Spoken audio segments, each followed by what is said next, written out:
Generalidades del comportamiento suicida. El día de hoy vamos a compartir todos aquellos factores que se involucran en lo que hemos denominado comportamiento suicida. Ya no hablamos de fenómeno ni siquiera de conducta. Es un comportamiento que alcanza cerca de 800.000 personas al año. A enero de 2020, en el marco de la pandemia por COVID-19, hablamos de que 900.000 personas se suicidan al año. Tan solo en el primer trimestre del año, en el marco de los aislamientos preventivos decretados por los gobiernos nacionales, locales e internacionales, se incrementaron los factores de riesgo que conducen a un comportamiento suicida. El comportamiento suicida no es algo nuevo, es histórico, porque es una de tantas estrategias de afrontamiento que tenemos como humanos para afrontar las dificultades de la vida. Ser humano no es fácil, la vida es frágil, y es por eso que desde que nacemos tenemos diversas luchas y dificultades, endógenas pero también exógenas. ¿Qué quiere decir esto? Solamente lidiar con nuestro psiquismo diariamente, con nuestro organismo y sus dolencias, con los cambios en el ciclo vital, involucra múltiples crisis que llevan al ser humano a extender y a potencializar todas sus estrategias de afrontamiento. Lamentablemente también tenemos presiones externas, y esas presiones externas están dadas en lo relacional, es decir, desde que estamos en el vínculo ya tenemos las primeras o los primeros asuntos para afrontar. Dificultades no solamente establecidas por nuestro territorio, un territorio donde vivimos históricamente violencia, desigualdad socioeconómica, brechas en el acceso a la educación, brechas en el acceso a los servicios de salud y una pobre cultura del autocuidado han llevado a que el comportamiento suicida sea una de las primeras causas de muerte en el mundo. En Latinoamérica encontramos que países como Uruguay, Brasil, Chile y Colombia presentan altos índices de comportamiento suicida. Veremos entonces el día de hoy en este módulo algunos apartes del comportamiento suicida. ¿De qué está conformado? ¿Por qué se da? ¿En qué edades? Pero también miraremos las estrategias que en este momento a nivel comunitario, incluso dentro de la generalidad que vivimos ahora a nivel mundial por la pandemia, por COVID-19, tendremos que desplegar. Cuidar la vida es un desafío.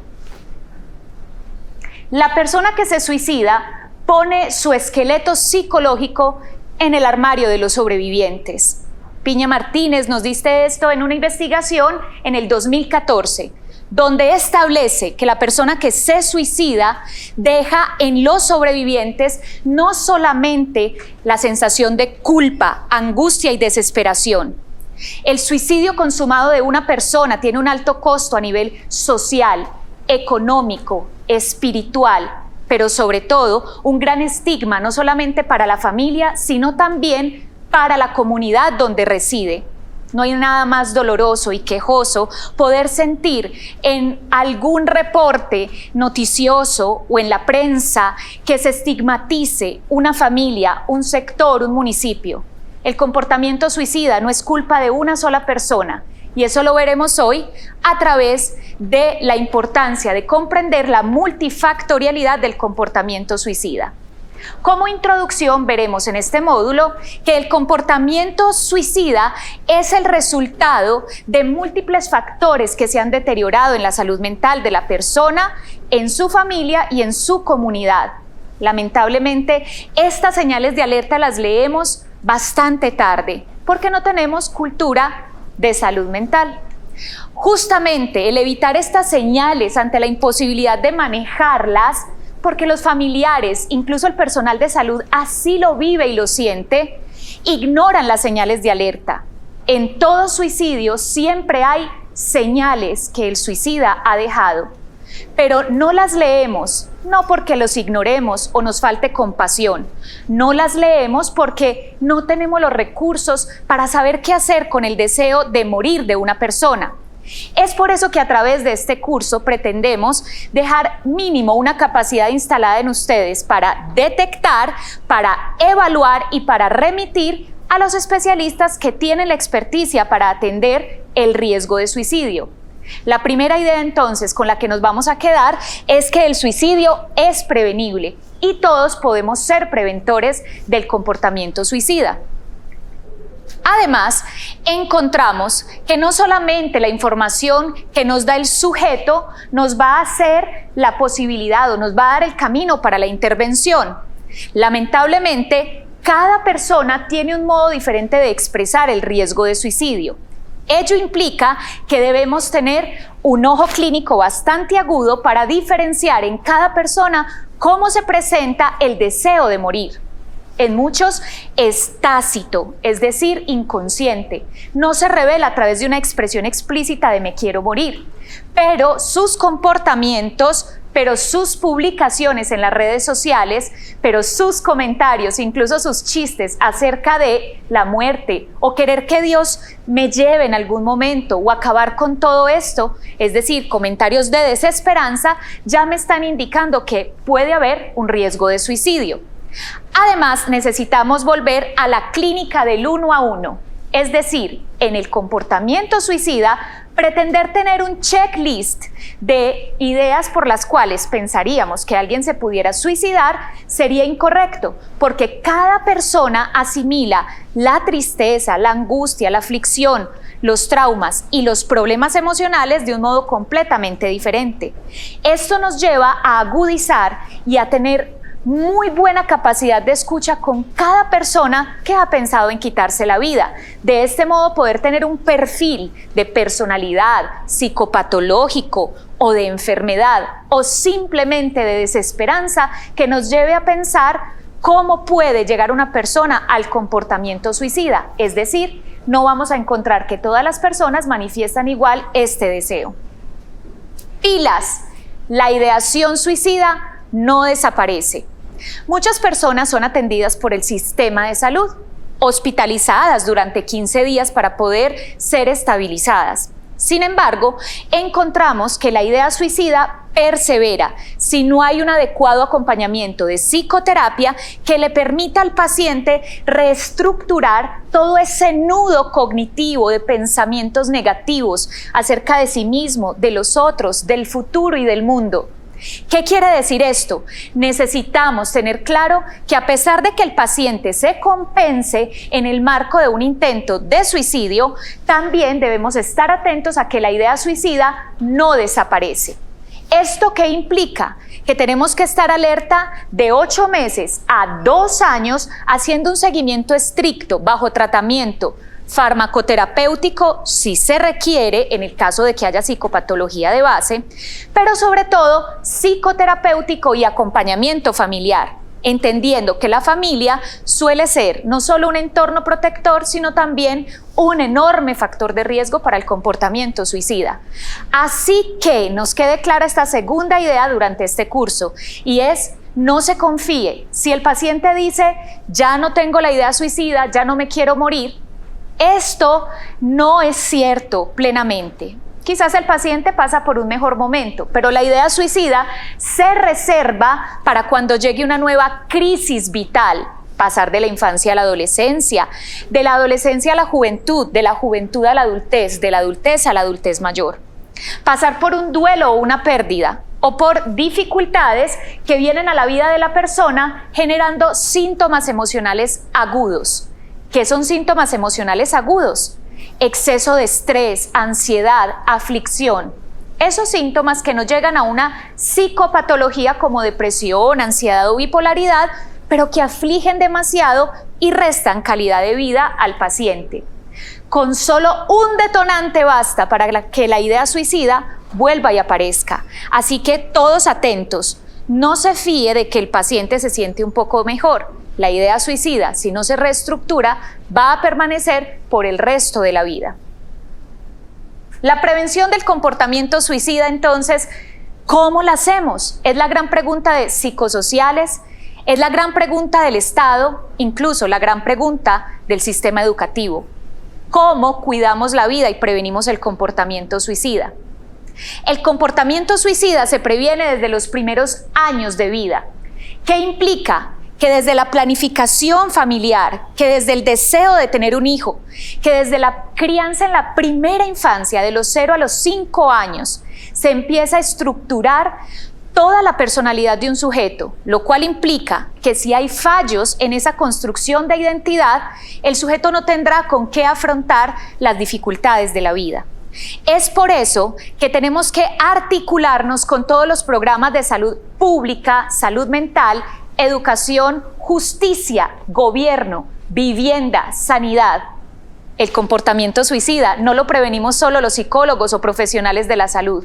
Todos somos corresponsables en la construcción de un sujeto sano que sea capaz de afrontar las dificultades de la vida.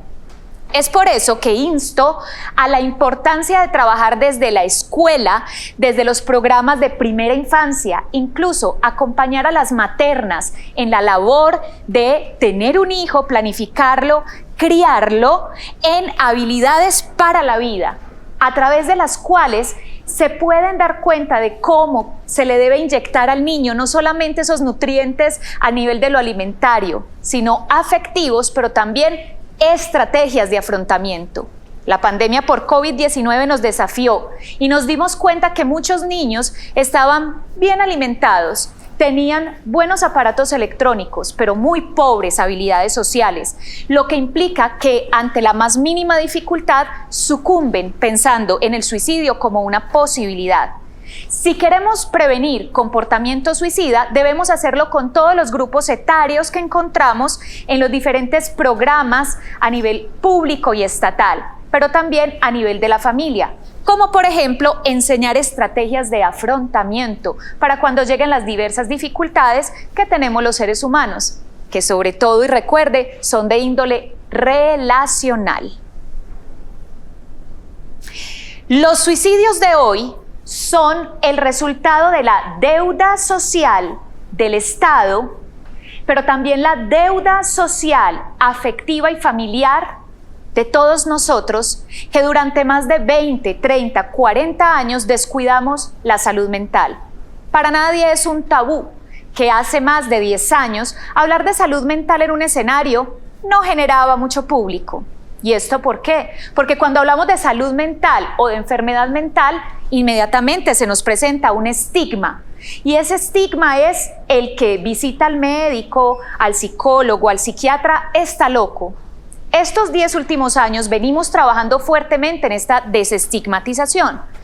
Sin embargo, las personas esperan a estar muy enfermos mentalmente, acuden al sistema de salud cuando ya hay quejas somáticas, es decir, cuando ya del alma el dolor ha pasado al cuerpo, lo que implica que las personas llegan muy débiles al sistema de salud para pedir ayuda.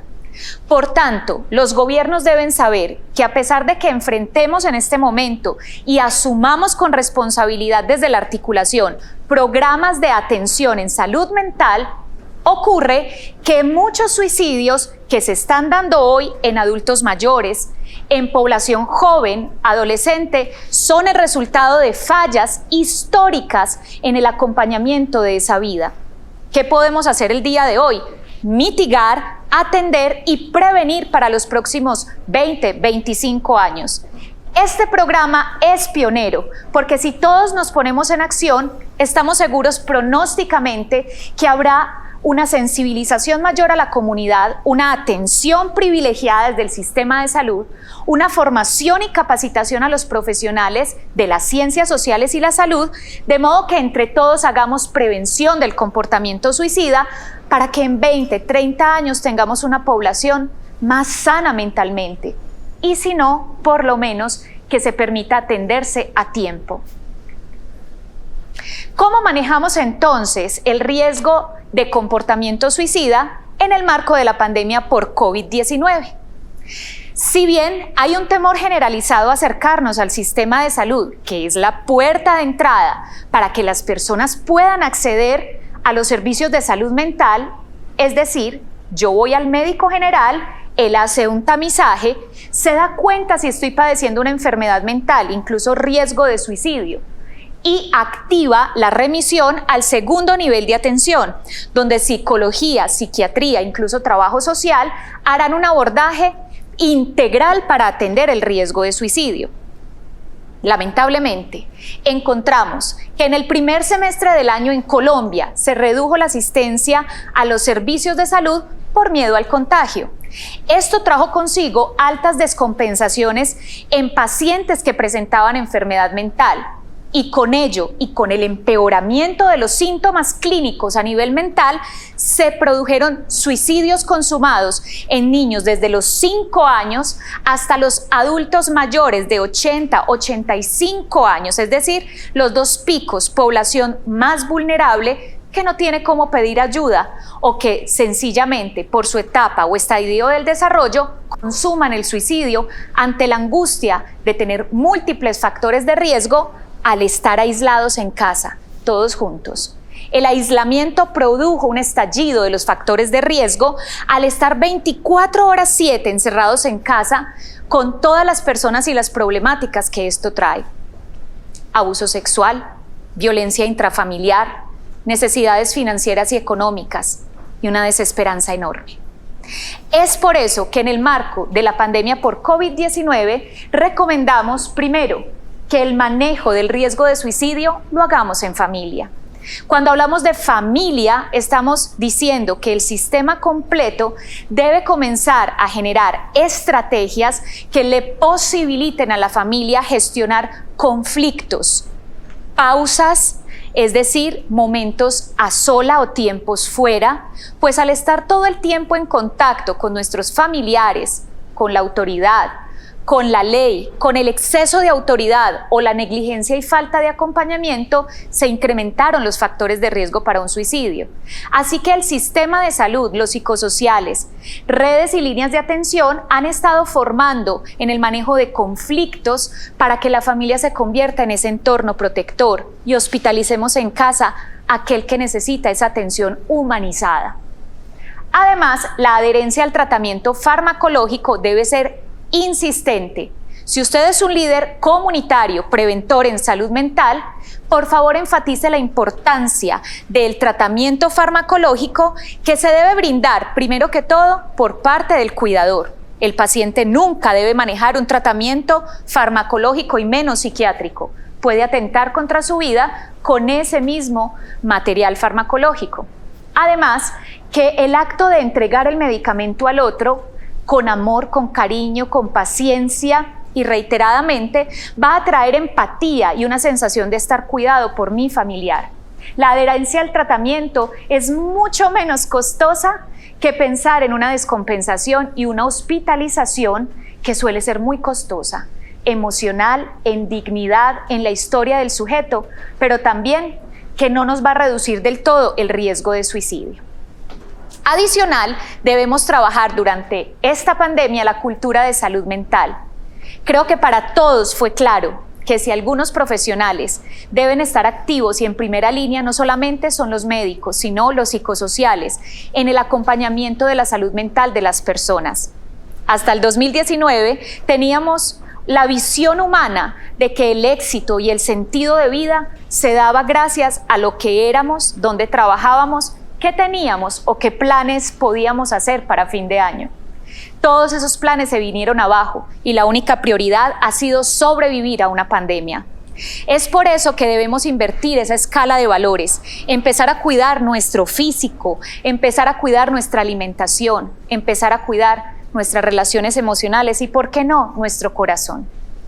Adicional, es fundamental en el marco de esta pandemia que si hay una descompensación o ideación suicida, de la cual vamos a hablar ahora, los niveles de riesgo, se haga una remisión al sistema de salud. Muchas personas tienen desesperanza aprendida. Yo espero que usted, que está haciendo este curso, no sea uno de ellos. El sistema de salud en Colombia sí atiende a través de urgencias con el médico general esa primera atención como puerta de entrada. Evaluará los síntomas y hará telemedicina, teleconsulta o alternará con psiquiatras o profesionales de otro nivel que le ayude a comprender de alguna manera el diagnóstico y cuál debe ser el tratamiento para empezar a mejorar esa condición de salud mental. Insisto, una condición que se demora de 8 meses a 2 años en mejorar. Por eso es mejor prevenir que tener que mitigar. Adicional, entender que la ruta inicial para acercarme a un profesional de la salud mental va a ser el médico general, que a través de telemedicina me van a contactar y lo están haciendo de manera ágil a través del sistema de salud, porque entienden que los problemas mentales son la cuarta ola de la pandemia por COVID-19. ¿Qué quiere decir? Muchos, aparte de morir por COVID-19, probablemente lo harán por enfermedades mentales, es decir, comportamiento suicida. El seguimiento es fundamental y en ese seguimiento le pedimos a los psicosociales, los gestores comunitarios, los líderes que van a ser preventores de salud mental, que hagan un seguimiento inicialmente semanal a la persona que tiene riesgo de suicidio o que lo ha intentado, al igual que a la familia sobreviviente del suicidio. Aparte del seguimiento, es fundamental psicoeducar, que la familia entienda qué le pasa al paciente, que no es un asunto de manipulación. Es que él llama la atención de esa manera y no lo va a hacer. El que llama la atención, el que lo intenta, tiene 10 veces más probabilidad de llevar a cabo un suicidio consumado. Que en su historia familiar no quede el dolor y la huella de haber tenido que darle el método a su hijo o haberlo retado a que se suicidara y que lo haya hecho. Es por eso que si alguien llama la atención, atiéndale, escúchale y remítale. Es fundamental comprender que cuando intentamos detectar el comportamiento suicida, no lo vamos a detectar solamente a través de lo que el paciente nombra. Disociación es la palabra clave. La mayoría de las personas no soportamos saber cómo estamos internamente o emocionalmente. Es por eso que disociamos los síntomas que presentamos. ¿Cómo los disociamos? A veces lo que mi alma, mi mente, mi razón no puede soportar que está sintiendo porque es de enorme carga afectiva, lo llevo al cuerpo. Es decir, ustedes lo han escuchado muchas veces, lo que la boca no nombra, el cuerpo lo grita.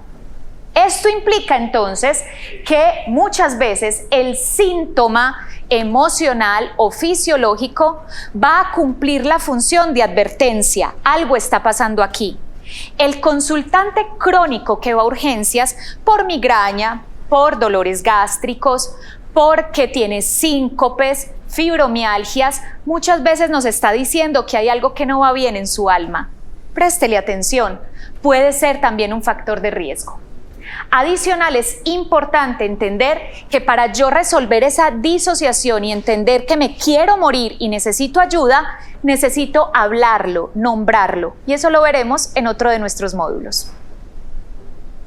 El mundo infantil se construye desde niño. Es por eso que necesitamos, con los niños en particular, comenzar un trabajo de formación de estrategias para la vida.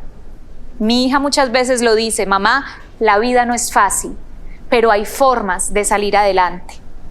Esas formas, ¿quién se las ha enseñado? La familia, la escuela, debe ser la primera en ofrecer caminos para afrontar la vida. La muerte no puede seguir siendo la única opción. Es por eso que la ideación suicida aparece como la expresión para finalizar un agobio emocional. No todas las personas que intentan suicidarse quieren morir y desaparecer. Lo único que quieren es finalizar con algo que les agobia. Sea empático y escuche lo que le agobia a la persona, pues cuando desentramamos la angustia podemos tener más posibilidad de que no lleguemos a un comportamiento suicida. Este es el síntoma fundamental que debemos escuchar y estar atentos para prevenir un comportamiento suicida. Se llama desesperanza. La desesperanza es un síntoma cognitivo que refiere que la persona está cansada y agotada de lidiar con un trastorno mental, que a pesar de hacer todos los esfuerzos, actividad física, tratamiento farmacológico, psicoterapia, su cuerpo no responde. su alma no responde. La desesperanza se expresa a través de múltiples dichos. En los niños escuchamos muchas veces que presentan angustia, aflicción, que dicen estoy cansado, no puedo con este cuerpo. En los adolescentes vemos que el cuerpo se detiene ante la pantalla de un celular, un videojuego, un computador o simplemente se encierran en su cuarto porque ya no pueden con la vida. Y en el adulto mayor escuchamos muchas veces qué bueno que Dios se acordara de mí.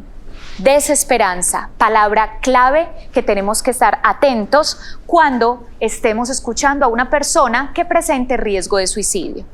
La clave es identificar, y aquí les invito a que estemos atentos, con quién se está presentando el problema actual a nivel vincular, con quién estoy presentando dificultades y empezar a ayudarle a gestionar esa relación vincular antes que cualquier otro problema o historia de trauma. Adicional, no todo suicidio tiene como base una psicopatología. Tome atenta nota de esto. A veces pensamos que el suicidio se da por depresión, pero no todos los pacientes han presentado una depresión antes de suicidarse. De hecho, en los suicidios anómicos encontramos que personas de un modo impulsivo o de un modo bastante racional porque lo tenían planeado históricamente, se han suicidado. Así que no se deje despistar porque no únicamente la psicopatología nos puede llevar a un comportamiento suicida. Estemos atentos a señales de alerta, factores de riesgo y factores precipitantes. Haré una diferencia en ello. Las señales de alerta son todas aquellas que el paciente comportamentalmente, emocionalmente o desde sus verbalizaciones me está indicando que algo está cambiando y va rumbo a la muerte por suicidio. Los factores de riesgo son aquellos con los que coexistimos todo el tiempo. Las relaciones familiares, las relaciones laborales, las pérdidas económicas, asuntos que a cualquiera nos pueden acontecer, pero que en un corazón vulnerable, en una mente vulnerable, probablemente pueden llegar a ser mucho más riesgosos. Y los factores precipitantes o detonantes, escúchelo muy bien, suelen ser esos que nombra la prensa en el titular que no debería nombrar de ese modo. Se suicidó porque tuvo una pelea con su pareja, se suicidó porque la mamá le quitó el celular. Eso solo es un precipitante dentro de toda una historia y una multifactorialidad que presentaba el paciente. Este es el comportamiento suicida. El comportamiento suicida tiene una explicación multicausal. Nunca será reduccionista ni podemos decir que el suicidio se da por una única causa. El comportamiento suicida se da porque hay problemas psicológicos de fondo, es decir, desde niño la persona no tuvo estrategias para afrontar las dificultades de la vida o altos índices de emocionalidad que lo llevan a sentir de manera mucho más fuerte los dolores de la vida. También por factores orgánicos, patologías hereditarias como las endocrinas, como las patologías neurológicas o neuroquímicas que requieren de atención médica especializada, psiquiatría, internista u otro especialista que atienda la patología del cuerpo. Cuando el cuerpo me pesa, también a veces pensamos en quitarnos la vida. Por síntomas sociales, lamentablemente vivimos en un país donde la desigualdad, la estigmatización, el no comprender y aceptar la diversidad sexual, religiosa, étnica, nos lleva a múltiples presiones sociales. La violencia y el conflicto armado va a dejar consigo suicidios consumados por más de 3 y 4 generaciones hacia adelante. Trastornos en la personalidad, factores históricos o traumas históricos como el abuso sexual, la violencia intrafamiliar. Muchos se atreven a decir que esto se olvida, pero en las autopsias psicológicas logro reconocer cómo muchas personas nunca superaron el abuso sexual de un padre de familia, el abuso sexual entre unos tragos con unos amigos o la violencia intrafamiliar hecha al progenitor o a sí mismo, al igual que el conflicto armado. Es por eso que se producen psicopatologías. Miren que solo es una parte de la multicausalidad del comportamiento suicida. En los niños, entonces, advirtamos las siguientes señales de alerta. Si hay psicopatología en los padres, dice la guía MHGAP, esté atento a si el niño vive en un ambiente poco estimulante o su madre o su padre o su cuidador presenta algún tipo de síntoma fisiológico o psicopatológico que lo lleva a tener una baja interacción con él. También abuso de alcohol, sustancias o comportamiento antisocial en la familia. Antecedentes familiares de suicidio o de intentos de suicidio. Esto es importante reconocerlo porque se convierte en un aprendizaje vicario, pero también se convierte en una estrategia de afrontamiento familiar. Familia violenta y abusiva, incluyendo abusos sexuales. Escaso cuidado por parte de la familia, muchas o frecuentes peleas entre los cuidadores, y no podemos olvidar dentro de estos factores de riesgo el divorcio, la separación, las mudanzas frecuentes, el desplazamiento. Las expectativas demasiado altas con los hijos, tienes que ser el mejor y no puedes bajar de lugar, o por el contrario, denigrar en contra de su proceso y maltratarlo desde su autoestima como alguien que no va a ser capaz. Padres o cuidadores con autoridad excesiva o con negligencia e indiferencia. También falta de tiempo para acompañar la aflicción emocional del niño y ayudarla a gestionar. Y adicional, el acoso escolar, que debe ser un tema que debemos tramitar, pues produce también comportamientos suicidas. Para finalizar esta parte de generalidades del comportamiento suicida, aquí hay algunas señales de alerta que hemos nombrado durante este curso. En este módulo podemos ver cómo los niños pueden manifestar el deseo de morir a través del cansancio, la fatiga, la desconcentración, la inatención y sobre todo la sensación de no poder con el cuerpo. Los niños no lo intentan, consuman el suicidio. Estemos alerta. En los adolescentes, la irritabilidad, aislamiento, riesgo de consumo, trastornos de comportamiento alimentario, cutting o autolesiones, que si bien pueden no ser con el deseo de morir, hablan de que hay una mala gestión emocional. En los adultos, llanto recurrente, irritabilidad, cansancio, fatiga, todo lo que se vive en un episodio depresivo. Y en los adultos hay que estar muy atentos porque muchos de ellos incrementan el uso de alcohol o drogas, dejan las deudas pagas, hacen testamentos para poder llegar a un suicidio consumado. Finalmente, entonces, tenemos que estar muy atentos a estas señales de alerta que les presentamos, pero también entender que las poblaciones que tienen mayor vulnerabilidad son los niños entre los 5 a los 9 años, de 15 a 35 y más de 75 años. Como precipitantes encontraremos la violencia intrafamiliar, historias de pérdidas, duelos, pero también encontramos situaciones que quedaron pendientes y nunca se resolvieron. Hay que cerrar esos ciclos, porque si no pesan y más en un episodio depresivo. Evalúe, por favor, la percepción de sí mismo que tiene el paciente, la percepción que tiene de los que tiene alrededor, pero también evalúe la percepción del futuro. Si hay visión de túnel, la persona no ve nada futuro, no ve cómo afrontar las crisis, allí hay señal de alerta. Por favor, bríndele estrategias de afrontamiento. Y finalmente, entendamos que cuando la persona presente algún tipo de riesgo de suicidio, necesitamos entrar por el sistema de salud.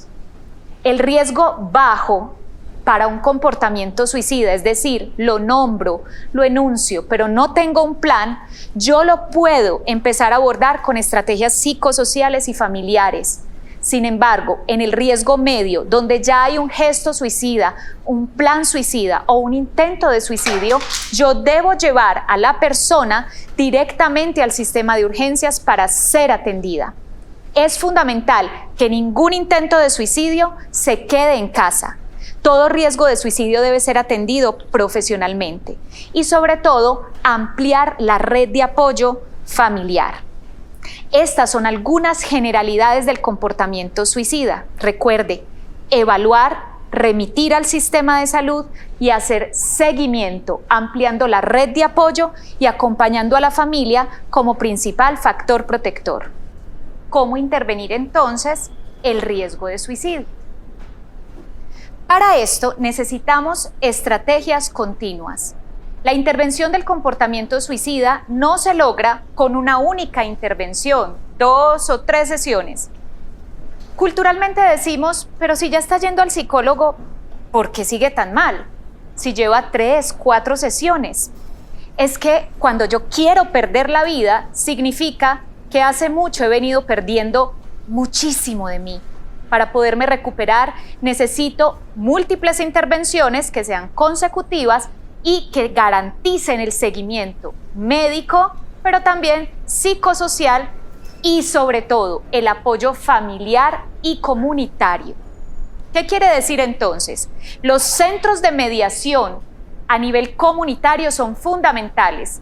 La rehabilitación basada en la comunidad también va a apoyar el tema del comportamiento suicida. Si tengo en mi comunidad una persona que tiene un factor de riesgo, por ejemplo, una discapacidad, vive solo, que es otro factor de riesgo, está deprimido y quiere suicidarse, la comunidad debe empezar un proceso de empoderamiento para hacer un acompañamiento o una red de apoyo emocional. Adicional, enseñar estrategias de afrontamiento a nivel comunitario. Qué bueno fuera que nos pudiéramos reunir para pensar problemas sociales, familiares y encontrar las mejores estrategias, incluyendo en ello a los niños, a los adolescentes.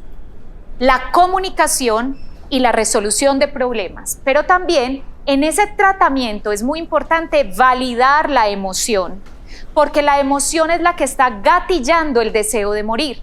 Cuando la emoción es álgida, necesita ser escuchada con empatía. A propósito de esto, tendremos otro módulo en el que hablaremos de ello. Validar esa emoción para poder contener y escuchar a la persona con angustia. Y luego de escucharla, sin temor por lo que está diciendo, porque quiere morir. Y eso es algo que nos genera muchas veces al personal de salud, pero también a la familia, rabia o miedo por no saber qué hacer con eso. Escuche y remita al sistema de salud. Promueva campañas pro vida. Las campañas pro vida posibilitan que las personas continuamente ejerciten su salud mental y trabajen en ellas. No lo hagamos solamente en el mes de la salud mental, en octubre. ¿Qué tal si lo hacemos desde enero, diciembre, meses que son tan complejos? Es decir, que el calendario del año entero esté dispuesto para hacer campañas pro vida.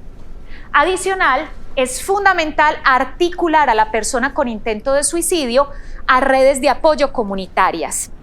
Tengo que hacer una evaluación exhaustiva si la persona tiene condiciones de vivienda, de alimentación, laborales, espirituales, que le posibiliten llevar a cabo una vida con un mínimo de calidad.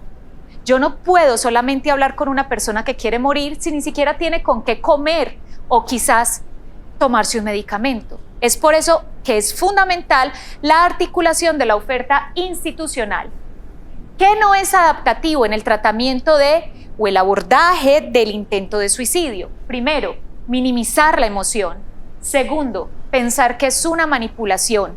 Cuando yo le digo al paciente que está manipulando, lo que estoy haciendo es sacarlo o dejarlo por fuera del discurso de una atención cuidadosa. Adicional, es imposible que irrespetemos las expresiones emocionales. No remitir es desadaptativo y violentar la identidad del niño o el adolescente que ha intentado suicidarse, divulgándolo, también no es adaptativo. La evaluación del riesgo de suicidio comienza por algo muy sencillo. Prevenir es preguntar, nos dijo la Organización Mundial de la Salud en el 2018. Debo preguntarle al paciente abiertamente, después de tener un poco de empatía y relación con él, si ha pensado en suicidarse, con qué método lo ha pensado, cuándo lo va a hacer y cuáles son los motivos que llevan a pensar en ello. Acto seguido, trabajar con los cuidadores en un espacio aparte donde puedo explicarles qué le sucede al paciente, pero también cómo deben retirar esos métodos de autolesión que si bien pueden ser adquiridos en cualquier otro espacio, es importante que la familia tenga un control del cuidado del paciente y esté atento a él las 24 horas del día. Adicional, es muy importante hacer seguimiento a esa idea de suicidio, independiente que el paciente se sienta un poco mejor. ¿Cómo hablar con una persona que tiene ideación suicida? Primero, realice un encuadre. Es fundamental decirle que en la ley 1090 del 2006 nos dice en Colombia que nosotros tenemos derecho a la confidencialidad, pero todo lo que tiene que ver con autolesión, suicidio, riesgo de homicidio o abuso sexual va a tener que ser abierto el secreto profesional. Seamos claros en ello y no generemos falsas expectativas. Yo abriré el secreto profesional de que te quieres morir para el personal de salud atenderte, al igual que tu familia. Es importante dejarlo claro, pero también hacer seguimiento, pidiendo datos generales, todos los contactos posibles de familiares, amigos o personas con las que la persona se pueda sentir en mayor confianza. Y también ayudarle a la persona a detectar en esa entrevista factores de riesgo y protectores. No haremos psicoterapia ni generaremos muchísimos insights en los primeros momentos en los que estamos atendiendo al paciente con riesgo de suicidio, pues hacer insight puede llevar a un pasaje al acto, es decir, si yo me doy cuenta de que realmente tengo un inmenso problema por el cual morir, puedo llevar a que la persona se suicide.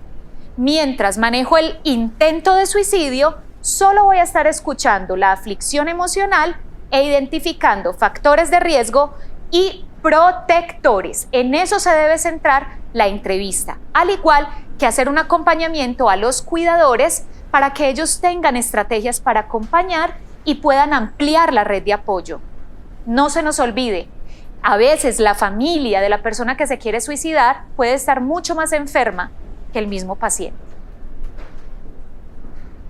Primero, debo hacer una intervención en crisis. La intervención en crisis se hace las 72 primeras horas, esos primeros auxilios psicológicos, donde escucho a la persona en su aflicción emocional, la retiro de los métodos que tiene de riesgo, psicoeduco a la familia, buscamos juntos algunas estrategias de afrontamiento inicial y le recuerdo al paciente que si algún día él pudo llevar a cabo un problema mayor que el que está afrontando ahora, vuelva a creer en él, porque él tiene la capacidad de afrontar los problemas más difíciles de la vida, aún la muerte.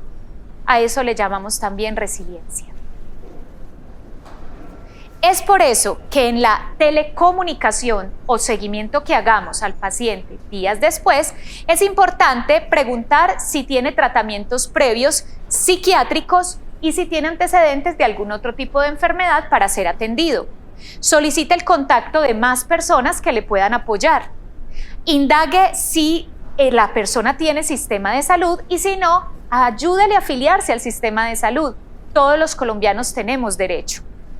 Adicional, revise si tiene antecedentes de consumo de sustancias psicoactivas. Está comprobado que la patología dual, consumir y a la vez tener una enfermedad mental, genera mayor riesgo de suicidio. Trate el problema de consumo de sustancias psicoactivas después que haya bajado la ideación suicida. ¿Con quién convive y qué redes de apoyo tiene la persona? Es fundamental revisar si la persona ha afrontado pérdidas en los últimos 6 meses o problemas psicosociales. ¿Cómo se encuentra a nivel sociofamiliar y económico? Y ahora sí, desarrolle su zona de escucha en el marco de esa llamada de seguimiento, que la podemos hacer durante 1 vez a la semana o 2 veces a la semana según la gravedad. Cierre la zona de escucha o el momento en el que está atendiendo al paciente presencial o virtual, dejando lo mejor de lo que lo encontró, nunca más activado de cómo llegó. Esto es fundamental. Genere asesoría y acompañamiento al cuidador. La clave está allí. Si no hay trabajo con el cuidador y articulación con toda la oferta institucional en el territorio donde viva el paciente quedará en el olvido a la espera de un nuevo evento detonante.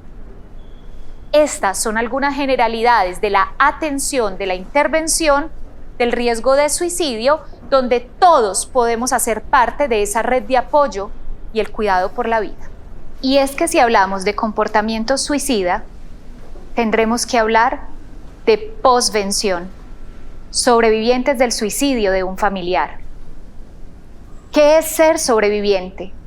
Sobreviviente es aquel que tuvo la experiencia de relacionarse como familiar, como amigo, como paciente, como estudiante de alguien que muere por suicidio.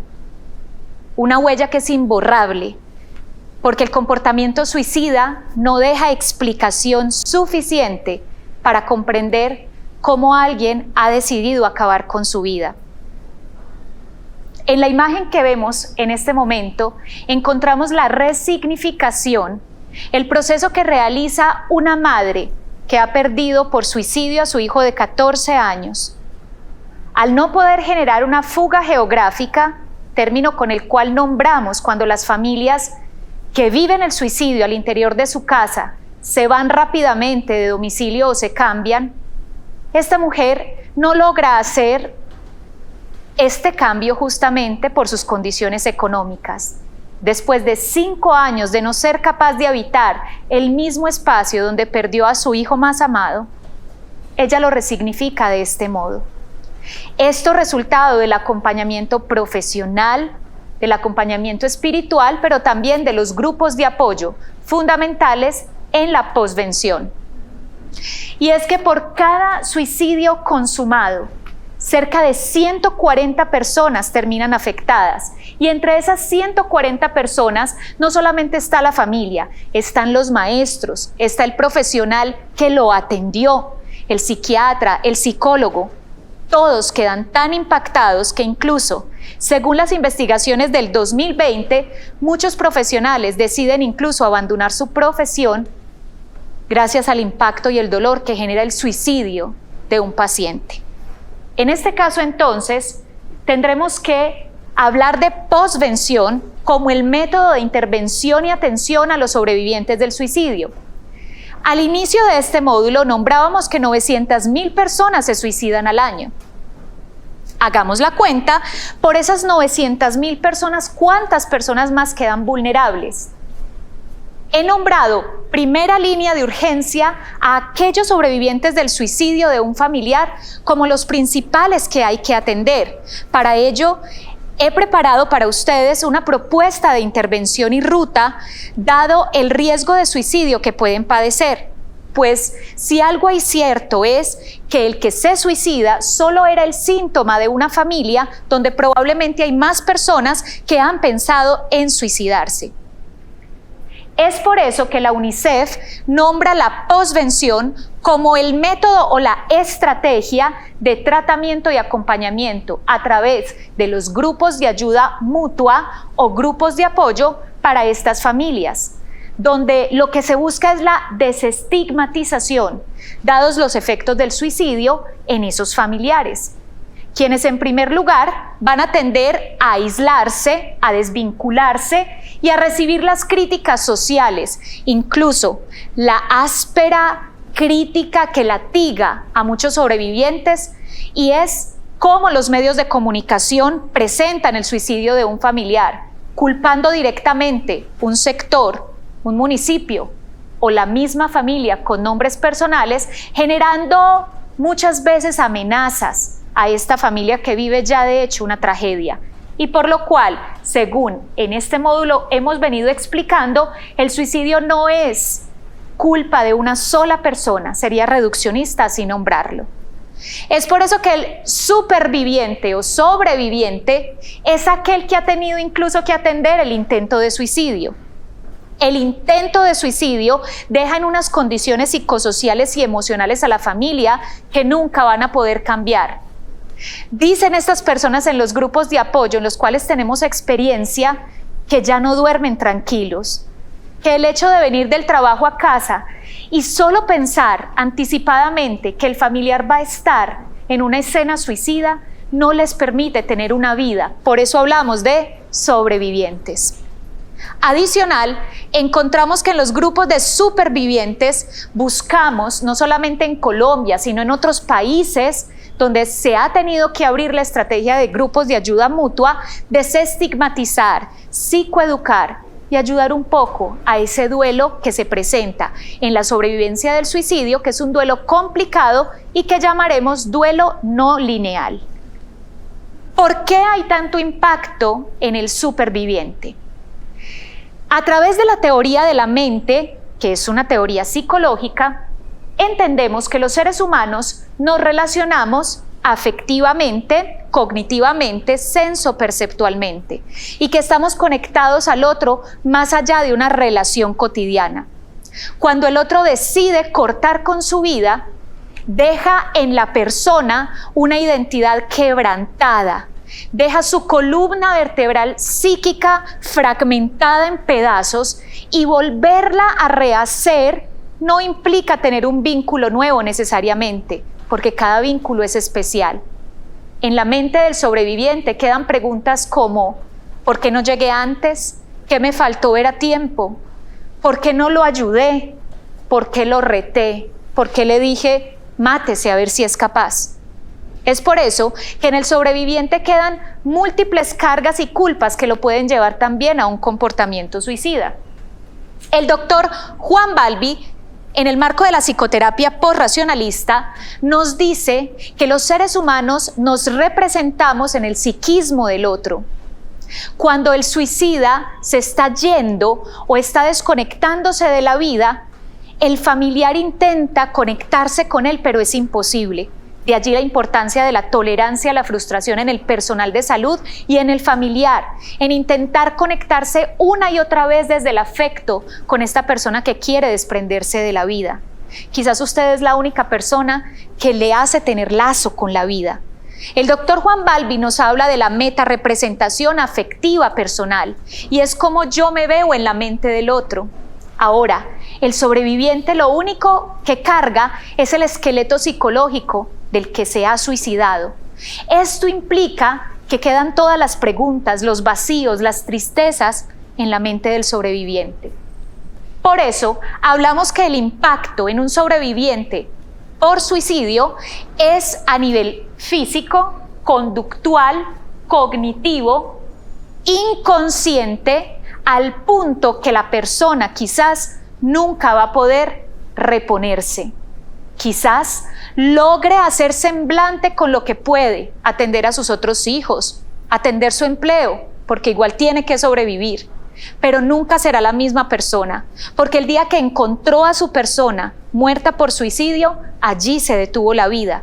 Y es por eso que hablamos de un duelo no lineal, en el cual empezamos a analizar las características de este duelo vivido, lo que implica empezar a analizar qué elementos pueden interferir en el proceso normal del dolor. Siempre lo he dicho, el duelo no lo hace un profesional por mí, pero me acompaña a retirar cualquier creencia irracional, estrategias que incluso socialmente aparecen o culturalmente para sobrellevar el duelo por suicidio, como el consumo de sustancias, como creencias espiritistas que muchas veces son producto de lo sociocultural para sacar dinero y provecho de la persona que está en duelo por suicidio. Es por eso que estamos atentos a cuidar la salud mental y física del sobreviviente y su familia, pues el desgaste suele ser mayor que en un duelo común. Además, buscamos adquirir claves de intervención terapéuticas para facilitar este duelo por suicidio. El proceso entonces que les queremos plantear a través de este curso o ruta de atención para una familia sobreviviente del suicidio es el siguiente. Cuando se produce el suicidio, debe dejarse la escena tal cual para que el CTI, policía o la autoridad competente pueda atender la escena donde la persona ha fallecido. La idea es dejar la escena intacta. Retire los niños y adolescentes que estén cerca, vecinos o personas inescrupulosas que quieren acercarse. En esa escena entonces llegará la autoridad competente, hará el levantamiento, recogerá todas las pruebas y es allí, en el marco de las 72 primeras horas, que el personal de salud debe hacer un contacto telefónico inicial. No se recomienda que llegue todo el equipo de salud mental a la casa, pues el impacto emocional de la familia ya es suficiente y poca atención va a haber para ese personal de salud. Se recomienda que haya un contacto telefónico inicial para ofrecer los primeros auxilios psicológicos y si la familia lo requiere, el equipo de salud mental debe ir a prestar, previamente capacitado, esa primera intervención en crisis. Luego se ofrece el apoyo 2 semanas después para elaborar 2 procesos. 1. Autopsia psicológica, que es el instrumento por el cual Littman en 1950 establece que es importante perfilar las posibles causas psicopatológicas y de personalidad de la persona que ha muerto por suicidio. Pero a través de ese relato y preguntas que se hacen con la familia del suicida durante 2 o 3 sesiones, también vamos haciendo detección de factores de riesgo o posibles intentos de suicidio por la aflicción en los sobrevivientes. 2 semanas después comenzamos esas entrevistas y se debe hacer un seguimiento enfocado en señales de alerta, pero también enfocado en irlos enganchando a lo que llamamos grupos de apoyo. Los grupos de apoyo vida o para sobrevivientes son gratuitos, están asentados en los territorios y también los vamos a formar en el módulo de centros de escucha y grupos de apoyo para que ustedes también los puedan viabilizar. Posteriormente, durante el acompañamiento de los grupos de apoyo, es fundamental que las personas comiencen a asistir entendiendo que el primer efecto de los grupos de apoyo en el marco del acompañamiento de la posvención va a facilitar que estas familias se conviertan en preventores del comportamiento suicida de otros de sus vecinos o personas de su comunidad. Quiero decirlo, los grupos de apoyo definitivamente despiertan una vocación de servicio en el superviviente que le permiten mínimo tener una nueva vocación para poder seguir. Como objetivos entonces de la posvención está vigilar las consecuencias que tiene el suicidio en esa familia. Pero segundo, identificar cómo las experiencias representativas acerca del suicidio en su familiar se pueden convertir en una teoría o en una animación cultural para la prevención del suicidio. Los supervivientes no deben estar escondidos, ellos deben salir a ser preventores de salud mental. Les dejo en este módulo también la posibilidad de que busquen la guía SUPRE de la Organización Panamericana de la Salud, en la que encontramos cómo se puede conformar un grupo de apoyo. Es una guía sencilla donde líderes comunitarios, educadores, profesionales de la salud se pueden animar a conformar grupos de apoyo que no superen las 12 personas, que se encuentren por lo menos una vez al mes, que tengan un encuadre claro frente a no nombrar métodos ni nombrar cómo aconteció el suicidio de su familiar y en trabajar estrategias para afrontar el duelo. Esto entonces hace parte de nuestro módulo de generalidades del comportamiento suicida. Recordemos que los supervivientes o sobrevivientes del suicidio necesitan también ser atendidos y pueden ser a futuro preventores de salud mental. Esto es todo y muchísimo más frente al tema de las generalidades del comportamiento suicida, porque todos podemos cuidar la vida.